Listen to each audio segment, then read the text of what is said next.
It's the worst wildfire our country has seen in over 100 years. I went there a few days after the fire happened and went out to those affected communities. It is neighbors helping neighbors, families helping families. I'm so glad that we came up here this morning, because I don't think anyone's description can do justice, even just the portions that we've seen, and being able to just talk to some of the local residents who are helping us share what this community really needs. They're loading up whatever they have in their general store on these little boats and running them over to West Maui on a private boat dock, bringing food and water and medical supplies. They have probably the most supplies of anyone, like generators. These guys are the most well equipped. I jumped on a plane that was doing supply runs from Kahului, the main airport on Maui. It looks empty down there right now on the road, so we're bringing in the supplies, bringing things that people need, like communications are going to be really key at this point. Hopefully everything that we're bringing can be put to really good use for the people. To say that my heart breaks sounds too small to convey not only what I'm experiencing, but really more importantly, what this community is going through. And to know that in the midst of so much chaos and death and destruction, it is so awe-inspiring to see how people who have lost everything but the clothes on their back are not in a corner feeling sorry for themselves. They are stepping up and saying, hey, how can I help my neighbor? Just on this street that we were on, talking with some of the residents here, they were so busy helping someone else evacuate and get out of their home that they didn't realize their own home was being burnt to ash at that very moment.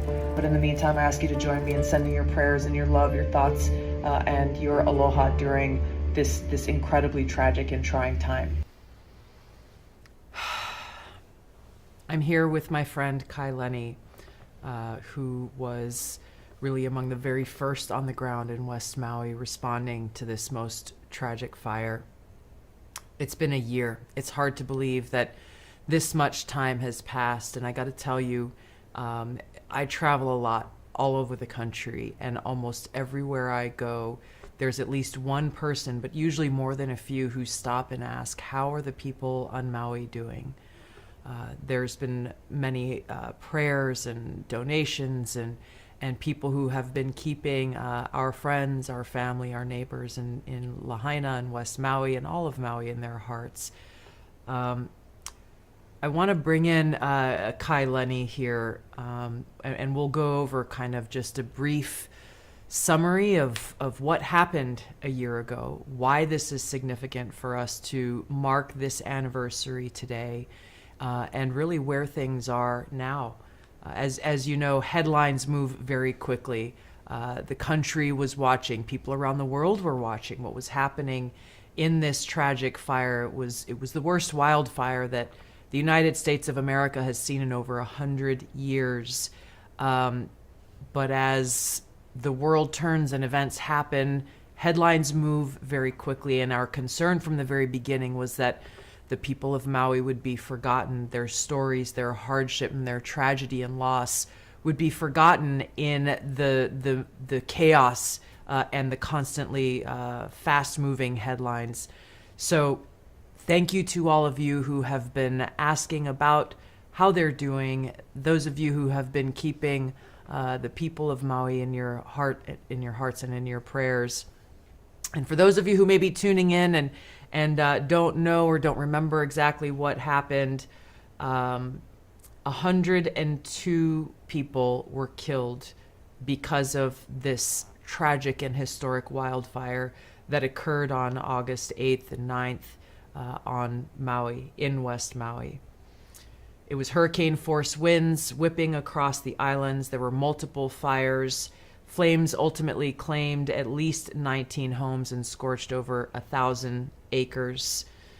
There were many, many more homes and buildings that were destroyed. And I'm going to go over a few quick, fast facts here that have come out. There was a lot of questions. There are still a lot of questions, but there was a lot of information coming from all different directions. Communications lines were broken down.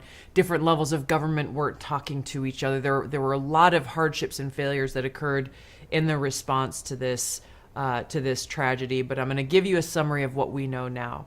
Federal officials estimate damages at $5.5 billion, with over 2,200 structures destroyed.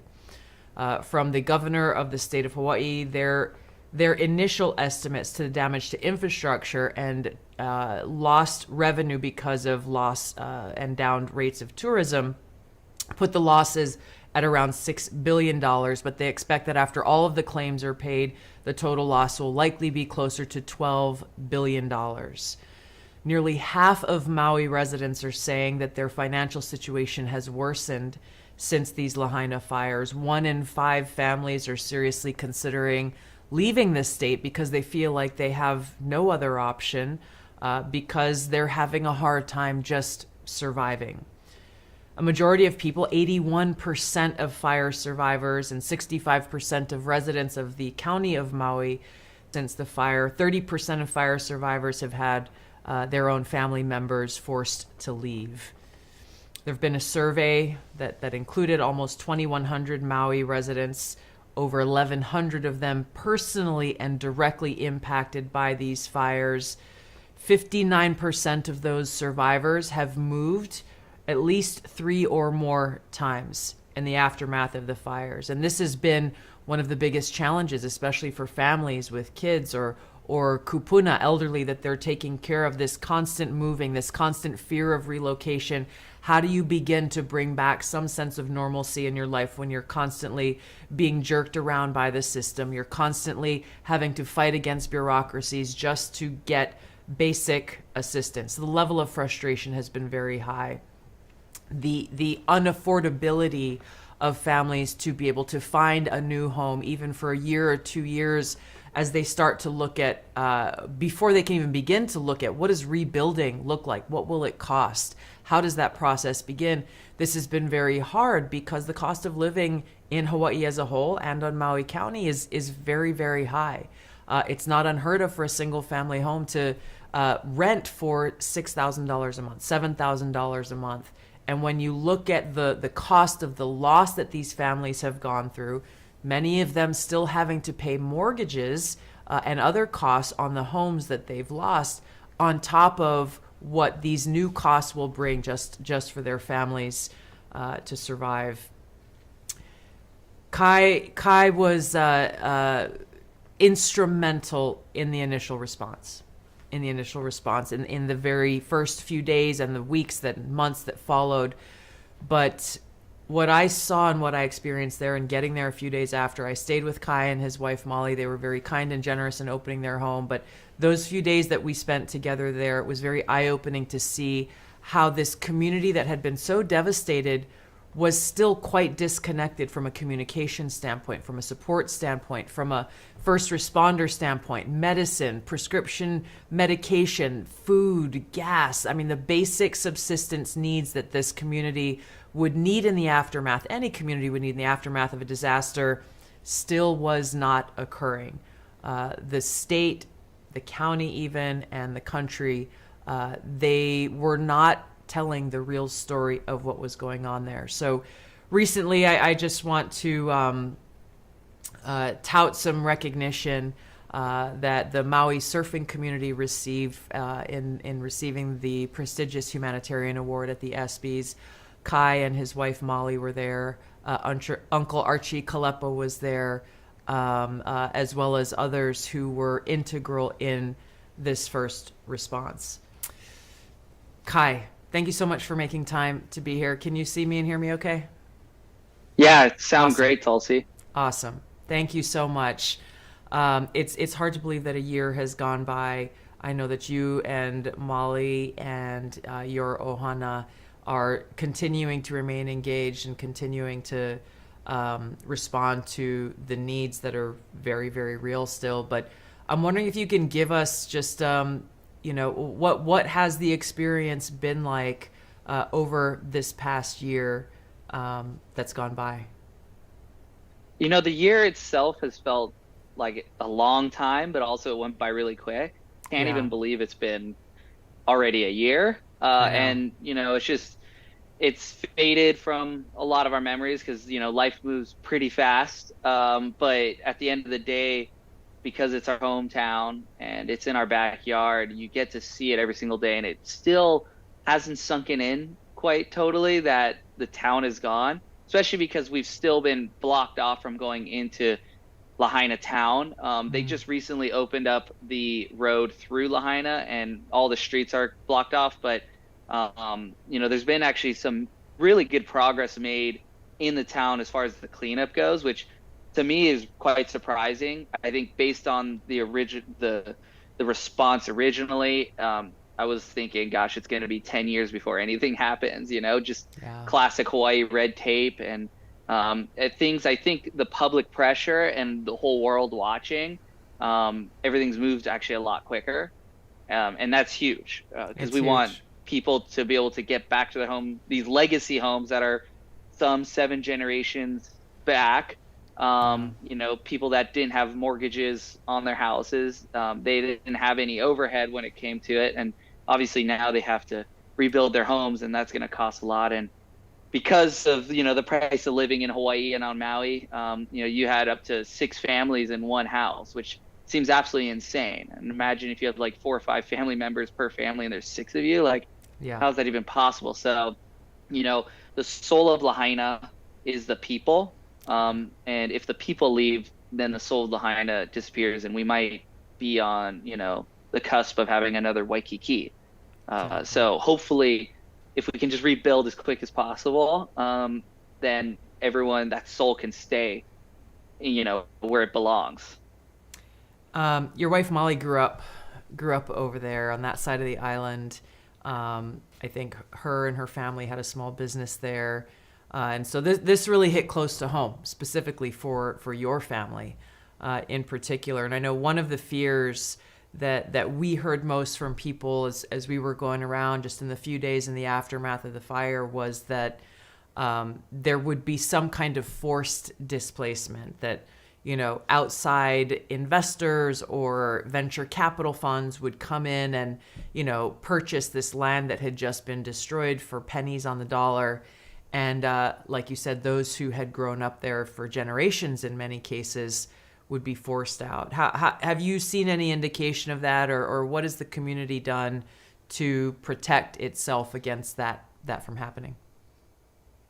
I think the there's like I think people are very hurt personally by the response originally, and I don't know if any response would, be satisfactory to people. And when you grow up in Hawaii, it's part of the United States, but it feels like its own place, its own Yeah. country in a way.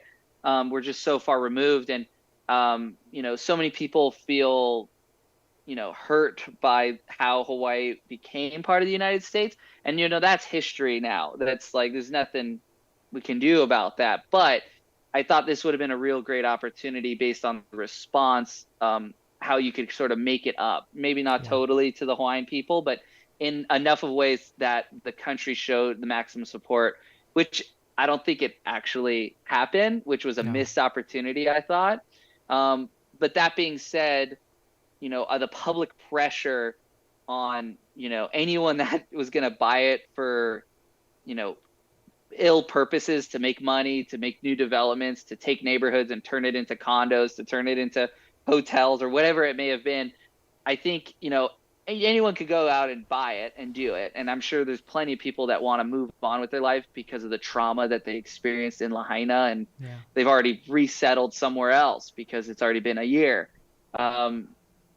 I think if they did show up, there's no way that what they had envisioned would actually turn out, because there'd just be protests, Yeah. roadblocks. And I think, anyone that had the misfortune of buying something or purchasing a condo there, wouldn't actually enjoy how amazing Hawaii is, because so many of the Yeah. locals would be like, this was my family's neighborhood, 7 generation home. And, and it's that the problem with like these legacy homes too is like, so many people are attached to it.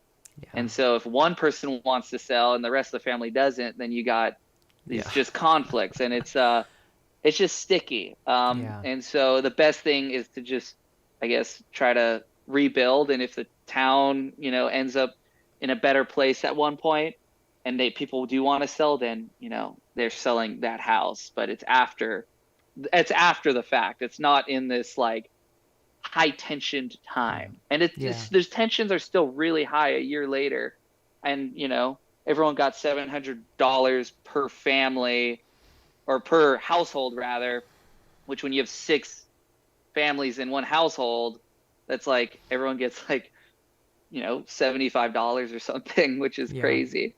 Which is something that is like, again, it's normal for us in Hawaii because this is just the way it has always been, to have multi generations all living under one roof, which from a cultural standpoint is real, but it's also Yep. really driven by necessity, because of the high cost of living. You know, Yeah. you know, the house that we rent on Oahu, I think the owners, they built it. I think they probably bought it for like 25 grand way back in the day. They live in Kula now. They have some Native Hawaiian homestead ag land there. We are their only tenants they've ever had, but that house that they got for 25 grand, they built, they expanded it, and so on, raised their kids, raised their family there. That house is now like the market price for that house, and it's a small house.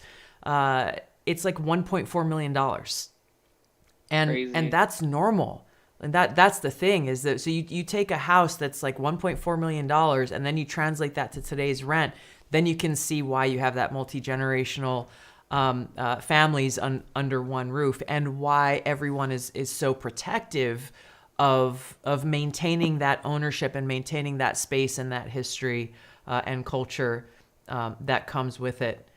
So is Front Street open now in Lahaina? Um, Front Street isn't, but the road that goes through the town, which is kind of like in the middle, is. I Okay. haven't been down it yet. It just opened. Okay. I've only been able to just see the town from the bypass that goes around it or from the water. And it's actually, I have to say, give credit where credit's due. It's very impressive how much they've cleared in that the time. Like, I expected very few buildings. They've been running trucks to a controversial dump site because it's like right in Oluwalu, which is the neighboring town, and we don't know what the real solution is, to get rid of all this, Waste. rubble, all It's a this lot. waste, and a lot of it's still considered toxic because of these structures were so old, Yeah. and asbestos and stuff like that. But it was controversial for a little bit where they were going to put it because Oluwalu's like has an aquifer and quite close to the ocean, and but then again, what's the solution? Like, where do you put it? But right now, there's actually been 69 of the commercial properties have been cleared out of the 159. But it's actually better because the focus has been on residential, which is Okay. pretty impressive to me. I think Yeah. it's out of the 1,399, 1,369 residential properties have been cleared by the U.S. Corps of Engineers, and it's just been consolidated over at the basically dumping site, Right. and so now when you drive past, you see kind of just the leftover concrete, and so that kind of gives me hope that once people are going to start building. Now the hardest part, and we know this because we're from Hawaii, is getting a permit even to build a trellis on your deck could take 6 months to a year. Crazy. And so what are you going to do with all these houses? And I believe the county has brought in some outside help to facilitate the permit process, because I think it's a small group of people that usually do it. And gosh, you need basically an army to get through, all of it. And the problem is the setbacks nowadays are so different. So I Exactly. think a lot of people that are on the ocean are going to lose their homes just based on these setbacks. And I don't know, my personal philosophy on that is, let live what was. And, in this case, it's an extreme case. Of course, it's like maybe these setbacks should apply to places that, haven't been built on yet, and we don't want it to be built on anymore. And, there's Yep. whatever, the tsunami risks and that. But in this case, it's like, hey, the town already burned down. If there was a tsunami or another fire, you could always just rebuild again. So Yeah. there's that controversial part. A lot of businesses I could see not reopening more than residential because it was literally overhanging and they were just built that way. It wasn't, Right. I would say, erosion even. It was just the way things were built back in the day. But if you have this 100-foot setback that they're going to want to implement, that's literally across the road of Front Street, and that next line of buildings, of structures, that's on the other side of that. Yeah. So now you're losing like kind of what brought people to Lahaina. And I can understand, and like rebuilding the town, obviously trying to have more exit points and entry points instead of the 2 or 3 that we actually had. But that's going to be the interesting part. We haven't quite crossed that bridge yet. Yeah. Yeah, we should not underestimate the difficulty of navigating bureaucracies. And when you look at, like the multi-billion-dollar developers, they literally hire teams of people to expedite those permits, and they find a way to do it. But when you look at a single, and this is happening on Maui, it's happening all across our state, where you have a homeowner who, like, it is their home, it is their land, they've had it for a long time. You can get bogged down in this for years. And so, yeah, I think the continued advocacy for this, like you said, suggesting, hey, why don't you just grandfather in the people who've been there, who've had their home there, was destroyed in the fire, let them rebuild their home based on whatever the setback line was before. Where their home was previously. And obviously every homeowner, and this again, like this goes to the bigger conversation of like the overreach of government.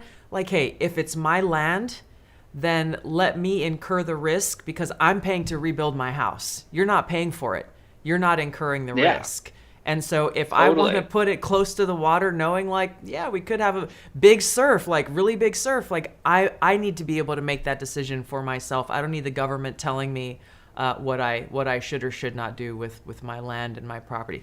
Bigger conversation for another day. Well, if 7 generations survived right there on the beach, and that's the thing, kind of going back to your point, how your landlords owned that or bought that property at $25,000. Now it's worth 1.4.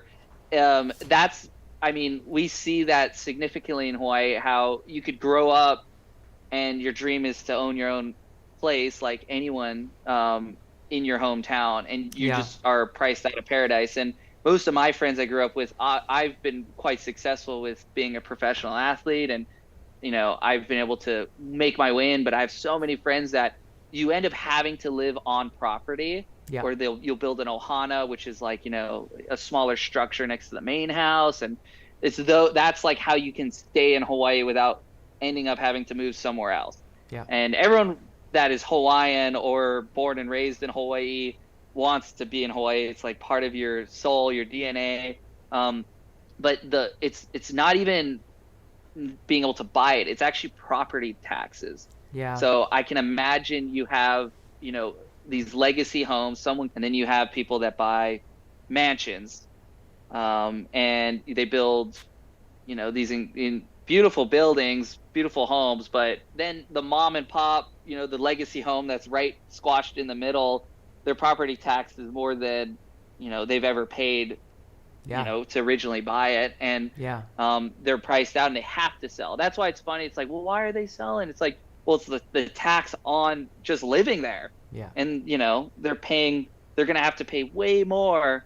And it's for someone's second or third home that sits vacant. And that's the biggest issue right now. And people are fighting over vacation rentals. And it's hard because then you have families that like, they need the vacation rental income to just own the property. And it's just this vicious cycle. No one's winning in that case. And, there's, like other places in the world, it almost has to limit who can have like third or second homes. It has to be like first residence. Otherwise, there's just nowhere to live. It's an island. Yeah. And it looks like the mayor of Maui is trying to move in that direction with severely cutting and limiting the numbers of vacation rentals in Maui. But like you said, it's not as simple. It's not as simple as that. I see both sides. I understand why it's like frustrating, but at the same time, then you think about, there are people that are just getting by off vacation rentals too. And everything in moderation, right? Yeah. I don't think it should be completely cut out, and I don't think, shouldn't there's a solution. It's just kind of like, I don't know if it'll ever appease both sides, but I Yeah. mean, kind of going to like the sales so far, I think a lot of people are afraid to sell in Lahaina for fear of like, unless they're totally moving off the island and people buying because they're like, oh, I'm going to be, destroyed for buying Yeah. and stealing this land, when in fact it was people wanted to move on and needed Yeah. that property money. And it's only 27 properties have been sold since the fires last year, Hmm. which is actually surprisingly low. Yeah. I thought it'd be like much, much more. Yeah. What do you think? And There's so much that we could go into here, and I think it kind of points to the fact that there's so much history, of course, for Hawaii. There's so much history when it comes to Maui, and the ongoing challenges with water, the ongoing challenges with why these fires recur so frequently for a part of the island that used to be very lush is now very dry. But it really kind of comes down to the near term ongoing challenges that so many of these Maui residents and families continue to face. What can people do to help? If people want to try to provide support or resources, what can people do to help right now? I mean, yeah, well, of course, the rights over water and who gets it, and is it going to hotels and golf courses, and that's a lot of stuff. Unfortunately, one person, we can't really control. It has to be like a community to come together and figure out. And Lahaina town in itself had waterways. It was kind of the Venice of Hawaii originally, and that was taken out. And you could just imagine if there was just waterways, the land or surrounding it is always much greener. And a lot of it gets diverted to the hotels, and one hotel room is the equivalent of, I think, like 1.5 or even 2 households of a local resident. So the amount of water used, so the water needs to be used for the hotels for them to even be there. But then obviously it takes away from these lands, and we get these giant wildfires because the land is left uncared for, derelict. And and now Maui Electric, Hawaii Electric is just getting destroyed because they didn't maintain these power lines. And that was another conversation, is like putting enough pressure to get the lines put underground, especially on Maui, mainly because it's the windiest island. And you still drive towards Lahaina and trees are covering telephone poles. I'm like, okay, well, one windy day this summer we could have Oluwalu burn down, or Lahaina could burn down again too. Like, everything is grown back around, the shrubbery and everything. So not much would burn because there's nothing really left, but it would be another fire. Yeah. That being said, what people can sort of do to help, I think if people want to donate, the Maui Pono Foundation has been doing really good work. I think one of their initiatives most recently has been getting families to do something fun, getting them off of the island. They're partnered up with Alaska Airlines, and people are going to Disneyland and kind of escaping. And I think that's instilling a little bit of hope in them again. And I think stuff like that's really good for the mental health, because lately the mental health has been the worst. I mean, suicides are up significantly on Maui. Andrea Moeller, who is one of the key figures that helped during, from the surf community that helped the initial push to get to the survivors of the fire. She's an EMT, and she's always in an ambulance, and she's constantly responding. So talking to her, it was, really sad because people feel hopeless and lost. And, people feel forgotten, of course, because the world's moved on. It's an election cycle. There's, wars abroad, and, Maui, which is so heavily used for people's enjoyment, there not a lot of, effort to give back in a way. But that being said, so many good, kind-hearted souls that have donated to my foundation as well, Positively Kai Foundation. Our goal is to just try to get as much money to the people to help rebuild Directly. And it's great that there was all these big, I guess, foundations that came in that were trying to help. But the problem about these giant foundations that aren't locally based is they take 40 to 60% administrative fees just to run this essentially corporation. Yeah. And so you're like, wait, all that money that's been donated, like most of it will never see anything. And you'd almost rather just donate it to smaller foundations like the Maui Pono Foundation that is, started and based. And, and for me, I have no reason to want to keep any donation money. And so, the smallest administrative fee that you're allowed to have is like 4% because you need like bookkeeping and all that. Yeah. The rest, all of as much as you can go to Lahaina. And so right now, when I had my brain injury in January at Pipeline while surfing, I got to know Dr. Kiefer at Brain Health Hawaii, and he's working on doing something that is going to be super helpful for not only the first responders, but the people that survive the fire that have traumatic, issues. And it's the invisible, it's that invisible ghost that exists. You can't see it on someone's face, really, if they're struggling or whatever that may be. And what it is these kind of electro pads that go on your head and stimulate your brain and, can actually reset the neurons that might have been turned off. Or, trauma can cause incredible, damage on your brain. And it's not a physical hit, but it's just an experience. Experiences make us who we are. Yeah. And so he's doing something where he is going to have mobile vans on the island, being able to go to people and help them with mental health. Because the biggest problem now is, the people that are going to be dying after the fire a year later are just suicides. And people are being driven out of Maui. I think a record number are moving to the 9th island, which is Las Vegas. Yeah. Yeah, the after effects are real, and these invisible wounds are real, and in many cases are even harder to deal with than a physical, visible wound that you can look at and say, okay, well, this is healing, or here's the process, or here's the treatment. It's those invisible wounds that are more difficult to deal with both internally and externally. I'm going to post links to the Maui Pono Foundation, your foundation, Positively Kai. My nonprofit, We Must Protect, has worked with you in being able to help support these community foundations. I'm anti-bureaucracy, whether it's a nonprofit or for-profit or government, and making sure that people know if you're donating money, it is going to go directly to those who need it most.